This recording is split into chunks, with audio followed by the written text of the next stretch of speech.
It's called The Problem with Isekai Protagonists. What kind of protagonist do you guys want? A super strong, perfect protag like Oni-sama, Tatsuya from Mahoka, Irregular Magic High School. I know that's not Isekai, but you know, you have super OP, just Jesus Christ figures. And you also have characters like, I guess, Subaru, right? The exact opposite of the spectrum, where you have someone so useless and so flawed trying to get better, and that growth, that development is the story. Okay, let's watch some isekai. Ooh. Well, the isekai genre is definitely the most oversaturated genre in this medium. I know some people get... Is isekai more saturated than like battle shonen? Probably, right? There's just so much shit coming off of that one website in Japan that has all, you know, individual people just like uploading their own work and trying to make it big and everyone copying each other's meta. So I think isekai probably is the biggest genre right now if we're talking about just sheer volume of anime being made. In this medium, I know some people get sick of the same overpowered main character, gets all the girls, fighting the main villain. I actually don't get bored of it. I do get bored of the same execution, but like the isekai formula, like it's just junk food to me, and I just want to keep trying out different types of junk food. Then it just ends. But if you read the light novel, this concept got popularized probably because of SAO. Not talking about the isekai part, since SAO is not a isekai. It's SAO is isekai. Again, isekai means other world. If you define this video game with full dive technology as another world, then it is isekai. But that's the semantics. Do you consider Aincrad a different world or not? Right? That's what kind of differentiates isekai or not. And Kirito, he is pretty fucking OP, huh? The reason why Project Alicization, Season 3 and Season 4 was so good, Season 4 specifically, is because Kirito was benched till the end, right? And other characters could have their own moments to pop off. It's a game transportation thing. It's more so about the concept of the black-haired swordsman copy-pasted 1,000 times and mixed with a bit of a fantasy world to it. For me, I do think this genre oh, six-pack is a guilty pleasure. Yes. I watch a lot of them, and Me too. some can be generic but still enjoyable. I'm not that type of person to trash about. Yeah, we've probably seen so many just generic isekais, and they're probably like a 5.5 or like a 6 out of 10. Just doo-doo, very forgettable shows, right? A show that immediately comes to the top of my head, I got a cheat skill from another world. That's something I would give like 5 point something. Newgate, same thing. Failure Frame, probably the same, right? It's just very forgettable shows, but it's still kind of fun to watch it, right? Generic shitty slop junk food. It's the same thing of like, yeah, we could go to a nice steak restaurant, right? We could go to a bougie ass hot pot place. We could go to Korean barbecue. You know, we can have omakase, just the finest of finest dining. But sometimes you just want to eat a fucking Big Mac at 3 in the morning, you know? Isekai on how repetitive it is, and that same person watched shonen like, yeah, I love pointless fighting, oh my god, having the same narrative. Light novel space is filled with these isekai titles everywhere, but this video I'm gonna talk about the main characters, the protagonists.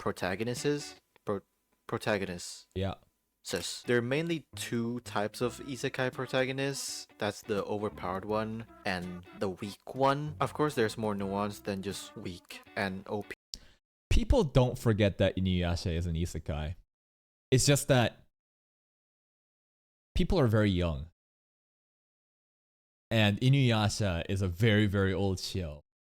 And I agree that it is an isekai, but like, bro, ain't nobody gonna remember that shit. you're kind of booming around. You know, people will first, like, there's a lot of other isekai shows. If you like, even like a Digimon, isn't it? I don't know. There's been many other isekai stories, but the moment I think it started to really pop off was around the SAO times, right? Around like that 2012 type of place. Yeah, Spirit Away by Ghibli, also isekai, right? Anything that has to do with another world. Fuck it, Gundam, right? Isn't Gundam an isekai? Because you're going to different fucking planets. Any type of interplanetary like travel, right? It's a different world, right? What about Dragon Ball? Goku's a goddamn fucking immigrant from a different planet. He's an alien. That's an isekai. It's a reverse isekai. We go to Namek. Is that an isekai? Anyways, there's a lot of different bullshit. But what I'm trying to say is, when did like the genesis happen where every isekai protag started to be black-haired swordsmen? SAO, right? That's why everyone kind of points to SAO as like the origin. There's a variety, I guess you can say. I got this video idea because some people's opinion on Subaru in ReZero, like he's boring, not bland, boring. But let's ask ourselves, why is there boring? I thought that people found Subaru more annoying and frustrating because he constantly cries and screams and complains about his problems and seemingly doesn't get better in their perspective. That's the opinions that I hear about people who really bash on Subaru. so many of these isekais with overpowered main character tropes? Well, oh, right there. I got a cheat skill in another world. These overpowered character tropes can be extremely fun, but it's I don't want to compare it to like MDMA. What I'm trying to say is, it's only fun for a little bit. You can't keep abusing the same formula. It gets boring so quick. OP character shows up, saves the day, pops off, everyone gushes. Okay. But if that's like every time, that's how the problem gets solved, shit gets really boring. And the fascinating thing about ReZero and Subaru, the main character, is that he is not that type. He is a miserable piece of existence that constantly struggles with his own problems and has to fail, learn from his lessons, then learn, and then move forward, right? And that, I think, is a much more compelling story than Jesus Christ showing up, saving the day, everyone laughs, and we're done. And I think the latter, what I just mentioned about the perfect character just saving the day, it can still be fun. I just don't think the story will have that much of a deep connection with me, though. It's just a very forgettable experience of, okay, this dude popped off, great, wow. But seeing the struggles of someone that should be the main character making faces like we saw in like episode, what was that, 13 in ReZero season 1, right? You have a debt you can never pay me back to Amelia. Like, those kind of main characters, something about it so compelling because it's so rare. You hardly ever see it. Our main character tropes? Well, the easy answer is probably money. It's obvious that even if the show is just the most generic isekai out there, people will still watch it and read it no matter how shit it is because it's still probably enjoyable to some. Yeah, like Banished Healer right now and how it's like top 3 in Japan and Amoeba. How the hell is that possible? Including me. I ain't gonna lie. This episode of I Got a Cheat Skill from Another World is a perfect example of what I mean, where it can be very fun. This dude went from like 500-pound loser to like K-pop star. A bunch of gangsters showed up at his school, pulled up. He jumps out a 3-story window, beats them all up, and saves the day. It's so stupid. It's like a story where you think about like power fantasy from a perspective of like a 13-year-old kid. But it's fun. Is the story deep? No. But it's like really fun. You have a main character that already gets everything / powerful right off the bat. You get a cast of characters that are mostly girls, and the weak point is that the girls are sometimes just absolute blandest. Yeah, they all used to have a personality type. The Loner Life Isekai, every girl had like a specific quirk, but now they've all just become like the same fucking hive mind where they all just like nagging at Haruka. Of characters, because they're just there to be the love interest and don't give them any characteristics. It's easy to write, and more or less it's a light novel. It's easier since you don't have to draw on every page, maybe an illustration. Oh shit, this is Tensura. Yo, is this Clayman? Is this Clayman in the manga? What the hell? Every 1 or 2 chapters. I don't know, I've never really read a light novel before. I'm not saying writing a story that can be interesting and engaging is easy. It's not easy as like I don't know, OnlyFans model. Yes, an anime can be a one-man show, but it's definitely way more intriguing if you actually care about the cast of the characters that are introduced to you. Character dynamics are very essential, not just in the isekai genre, but a lot of genres. Just storytelling in general. If a character is this static character that has nothing going on, that just exists to serve some sort of fucking role in the plot, it's very boring. But if the character has so much lore and background, like ReZero does it so well, every character just feels to me like they're hiding something. They're so mysterious. They have so much backstories, where they come from, why they're here, what's their goals. The more you learn, it's like an onion layer again. The better the characters are, the more you learn about them, the more deep and enriched the experience gets. And that's when you get really immersed into the story. And that also has a connection with the world building, right? Because, you know, I think better characters leads to better world building due to maybe some different types of places the world being discovered or, you know, explored from where they're from. It's just good characters matter. Good supporting side characters matter so much. Like romances, slice of lives, and a lot more, so that if you actually make a storyline where a character that our MC actually cares about gets like captured, the viewer Appreciate it, Mr. Czech Republic guy. Glad you're enjoying it. too should care about it, so that you actually give a fuck if that person gets saved or not. Of course, our MC Oberon. And yeah, I think that the point of like you should never feel like the character does something only for a story. They should all have the reasons is like a very good point, right? And that kind of like builds upon like characterization. In ReZero, the fact that like I'm constantly thinking about what Al is doing is a good thing.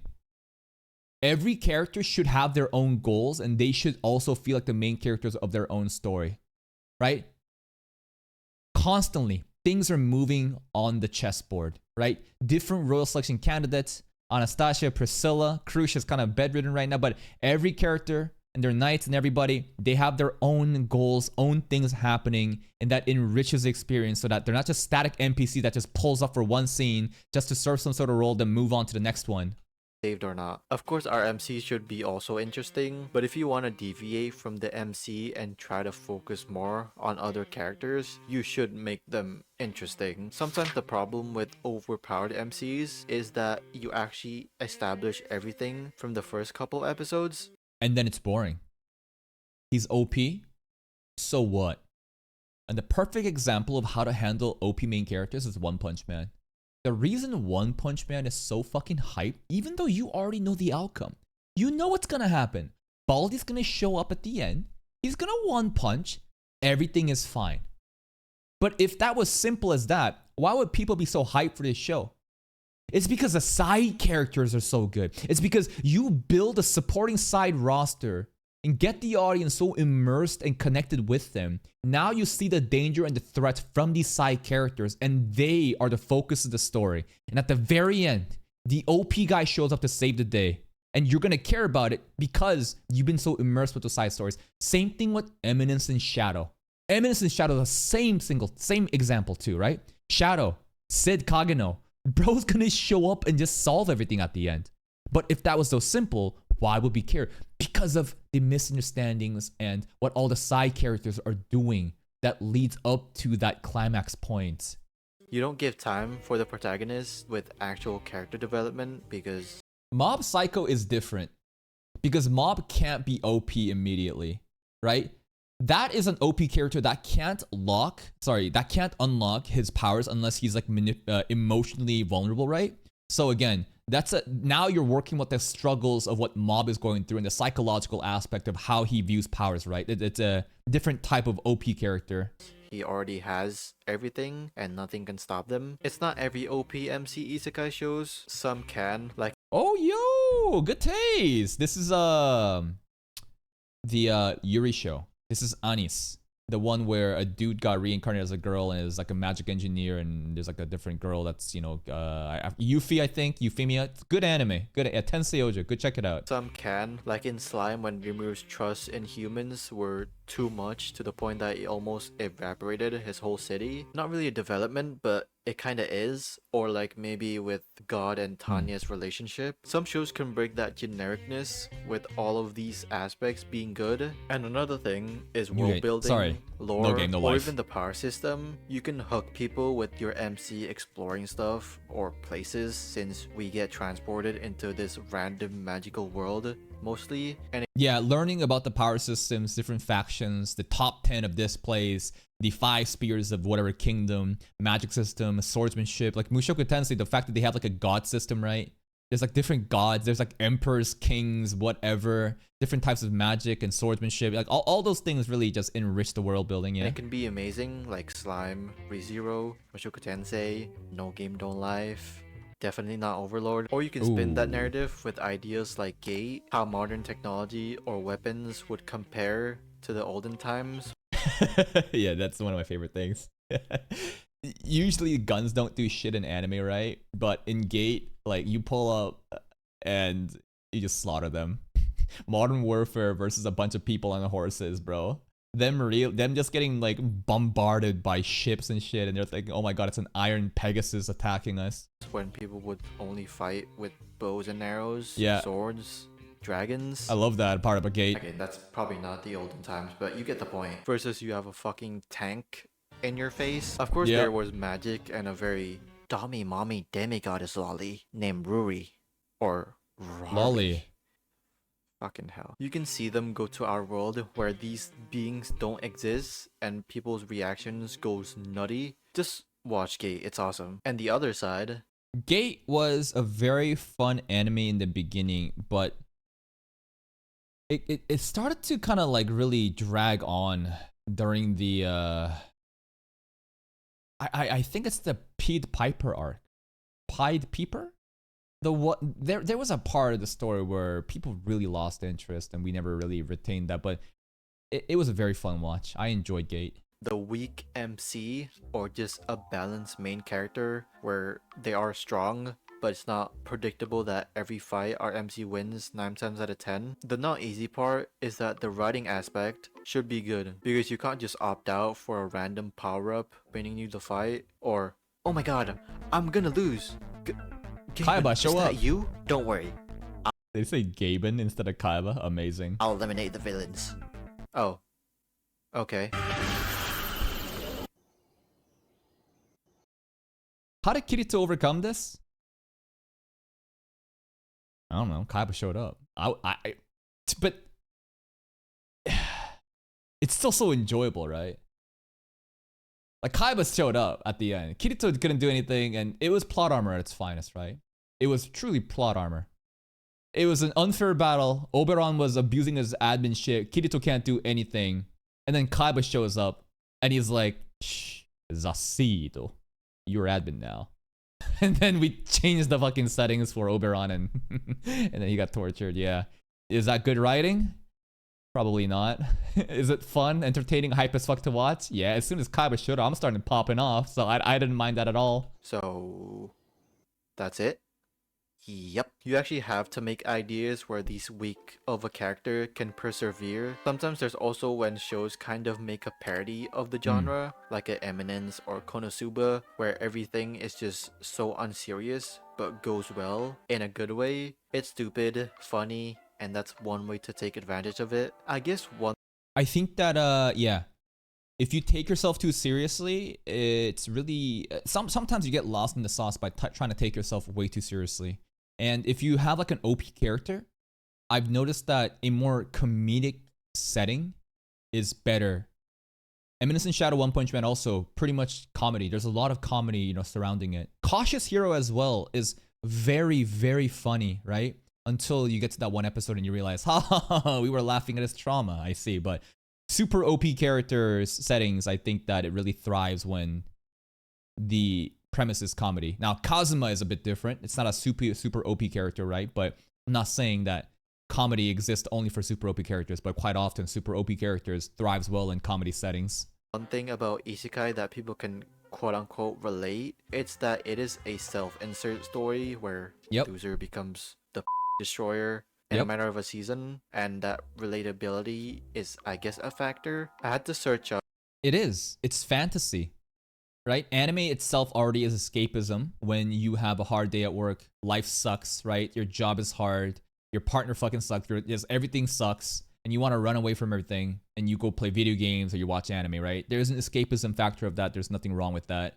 But then there's a isekai genre where already you're watching anime for some sort of escapism, but this specific genre is a story about you having like a second chance, a do-over, because maybe you were a failure at life and you have a second chance, you look so better, you got so crazy powers, everyone folds upon you, right? It really feeds into the delusions and the fantasy of the audience that they're portraying themselves into. It's a genius strategy. It's the same thing of like rom-coms too, right? How much times have you seen rom-com series where the main character is just the most bland, weak, pathetic loser that doesn't deserve anything, yet you have the hottest popular girl just show up out of nowhere and just help the guy out, right? It's the relatability. It's not real. What is relatable is the fact that you were the loser, but the fantasy aspect, the escapism is the fact that maybe you could be more. Up some isekais that actually had a weaker or a more balanced character. From the top of my head, I could name only like ReZero, Grimgar, Shuko Tensei. Rudy's not a weak character though. He starts off with such a deep pool of mana because as a child in Mushoku Tensei, if you train it, then you just get way better at magic, right? Is Rudy... mentally he's weak, but in terms of like the powers that he has, it's fucking crazy right off the bat. But I guess there is something to do with his psychological struggles and who he is that he can't use those powers really well. I don't know.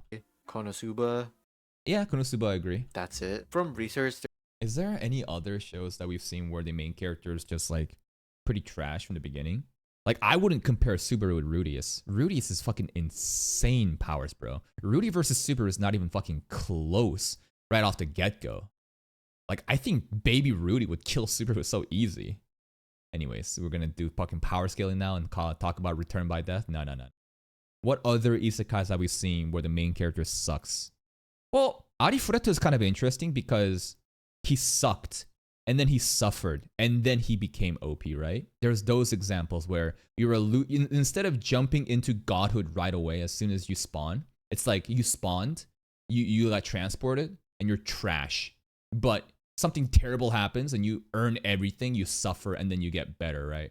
Appraisal Isekai is kind of like average, because he has like, these ability to, appraise people and, build powerful allies around you. I'm trying to think of like absolutely useless character. Well, usually the premise of these shows is that like, I don't know. Sometimes you have like, oh, I got reincarnated with like a really shitty skill, but that everyone looks down on, but actually it's super OP kind of type. There's stuff I haven't watched with no OPMC, like Bookworm, Jiro no Tsukaima. I keep hearing, Bookworm is really good, man. I want to check it out one day. Bookworm, Jiro no Tsukaima, Realist Hero, although I watched that show, but I don't remember anything. Okay, there is a tanned elf girl that we should focus on in this show, huh? Aisha. Okay. Don't remember anything because it was boring as shit. Besides that one scene where the girl was singing something. Nice. Okay. Most of the time, the MC, even though they're not OP, they still have a skill or power that is quite overpowered. Yes, right? Everybody shits on the main characters because he sucks at, the way that they judge the people of this world. But there's that one thing that actually makes them super OP is a quite often thing that happens in the beginning of an isekai, right? Everyone looks down on him. Oh, I have this skill. It actually sucks. Wait, actually, if you utilize it like this, you're better than everyone else in this show. Irregular Magic High School is kind of similar. I know it's not an isekai. There was that one show. Oh fuck! It's such a I don't even remember the fucking title, bro. It's the one where he's like devouring everything. Like it's like I forget the title is. It's left me. We didn't even finish that show. We checked like 2 episodes out and decided it was so fucking mid. Example is Rudius, where he uses magic without having to say the incantation, or Subaru that has the witch power of I can return by. Berserker of Gluttony. Yes, that's the one. No, yeah, that's the one. That's the one. Where remember the main character like. He sucked. Everyone looks down, but he has one unique skill, and guess what? It's actually super OP. Sorry. I can return by... What the fuck? They don't get everything, but they do have something that is very good to have. I think character growth or development is another thing that can play very well with these type of characters. They have to trial and error on certain events where sometimes things don't go your way, or your plan went to shit. It's unpredictable on how things will go. I remember when I watched the whale arc in ReZero, I was just confused on how will Subaru and the crew will beat this thing. You might think that you won, but then you just get thrown by a curveball that another 2 or 3 whales you spawned in. Same goes with Rudius' encounter with Orstrad, and that backtracks to the opinion of Subaru that he's annoying or can't do anything. And that's a correct opinion. He is annoying. And quite often he can't do anything by himself. And the point of that is for him to realize his, problems, the places that he's lacking in, to stop being overconsumed by the sins of wrath and all these different, envy and, whatever he feels that leads him to crash out, and to gather powerful allies and to be better. That's the whole point of character of Natsuki Subaru, but people cannot appreciate that kind of character. They would rather, it's too annoying for them. They want it to be handled without a main character showing these very, very real, vulnerable, human-like parts, because maybe it reminds them of themselves. Because you're watching this shit for escapism. You're watching this so that you can live your fantasy life. But then suddenly you have a character just crashing out and doing all this loser shit that may remind you of you. And subconsciously, you're hating it because it reminds you of you. But that's the point. You have an MC where it's a somewhat realistic way on how things will go. It's not perfect, you can't think straight, and everything goes blank. Again, it's a realistic way of how, if we put ourselves in the situation that. But here's the thing, right? People like Subaru is one of the most realistic isekai characters, right? Bro, he's like a 17-year-old need that did nothing with his life and then showed up, and now you want him to just like save the world. Like, what do you think someone of the stature is going to turn out like, right? I think all the breakdowns and the emotional turmoil he goes through, while it can be definitely annoying, it's very real. That stuff just goes wrong, and that's how character development comes. You have a good balance on their lives in the previous world and the new one, where they were a piece of shit to people that care about them or straight up don't give a fuck about them. It's how you play with these scenarios that kind of resonate with them in this fantasy world, where the realization kicks in that they miss out on so many things. It plays off with our MC's psyche, where they love this new place that they got another chance to live, but in the back of their mind, it's a sense of guilt, of reflection on their older lives, where they could have done something but chose to ignore everything and hide in the corner. Anyways, yeah, and that's a beautiful way of using isekai, this medium, to do character development of like, before you got isekai, you're probably trash, right? You're probably a loser, and through these new experiences in this new world, you get to realize that I was wrong, I can be better, and there's the growth there. Not every isekai does this, right? Not every isekai needs to do this either.